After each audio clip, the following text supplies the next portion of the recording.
In this video, I'm showing you the essential tools that you need for a home studio.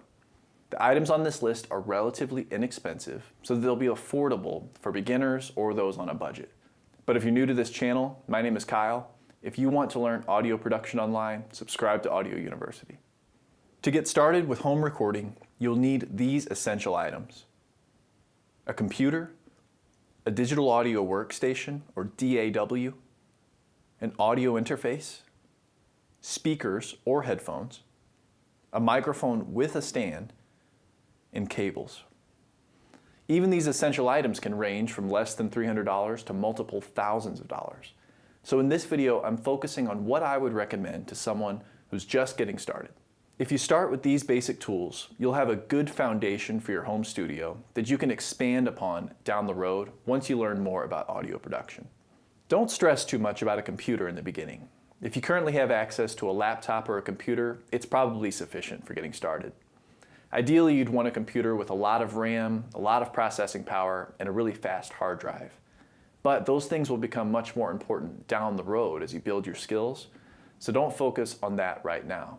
Get started with what you currently have or with what you can currently afford. A DAW or digital audio workstation is the software that you use to record and play back your audio. You can also edit and mix inside of a DAW.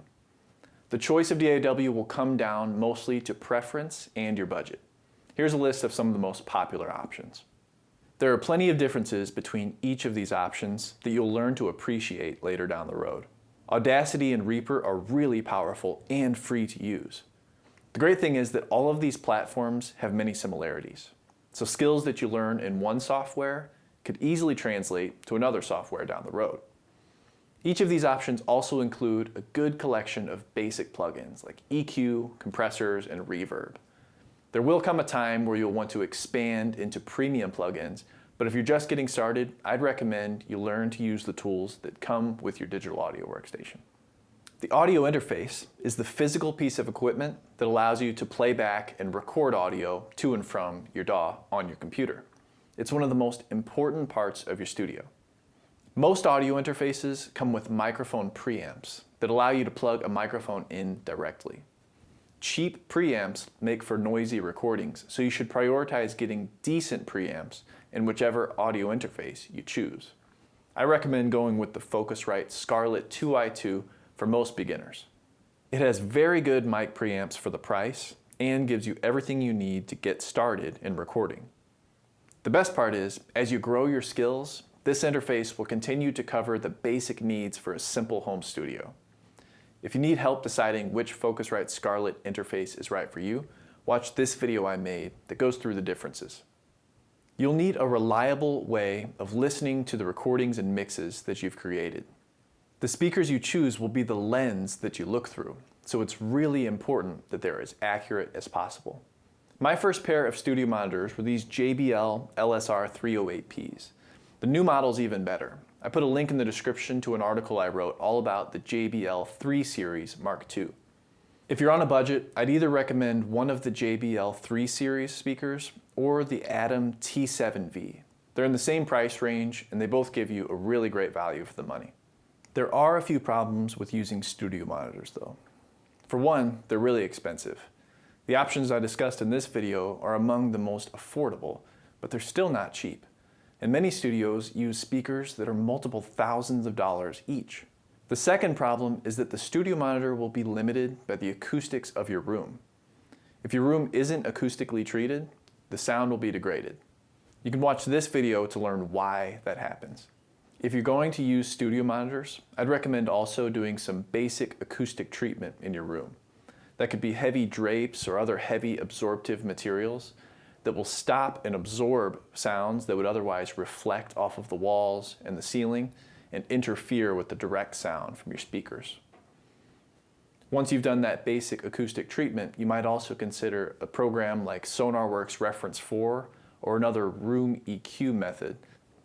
The truth is, most of us who are just getting started can't afford the studio monitors, much less the extra expenses that come with using them. Fortunately, headphones are a cheaper and simpler option that could actually be better for many people. If you're on a tight budget and your room isn't acoustically treated, Headphones are probably a better option for you than speakers. Most studio headphones sound very accurate and they don't interact with the room, so you don't need to worry about acoustic treatment.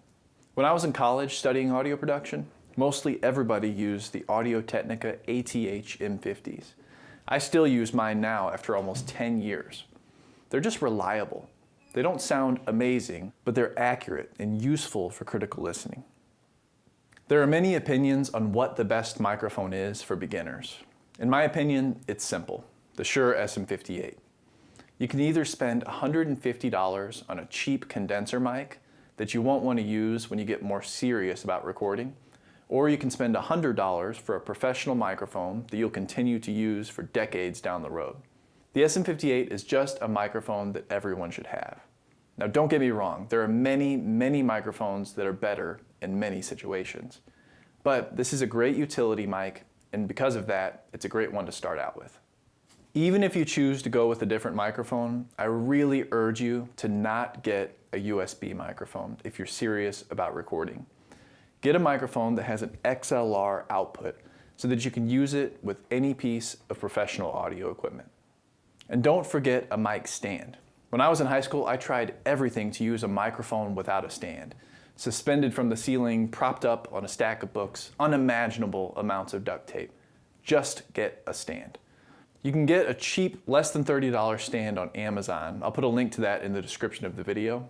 But if you have it in your budget to spend just a little bit more, I'd recommend K&M mic stands. They're a lot higher quality and more reliable. Cheap mic stands, they tend to slip over time, and that can ruin a recording. If you go with a little bit nicer stand, you'll save money in the long run because you won't need to replace it year after year. And the last item on the list is cables to connect everything together. You'll need a few XLR cables to connect your microphone to your audio interface. You might need some TRS cables to connect your audio interface to your speakers if you decide to go that route. And you could also use some instrument TS cables to connect guitars or keyboards or drum machines or whatever else you have to your audio interface.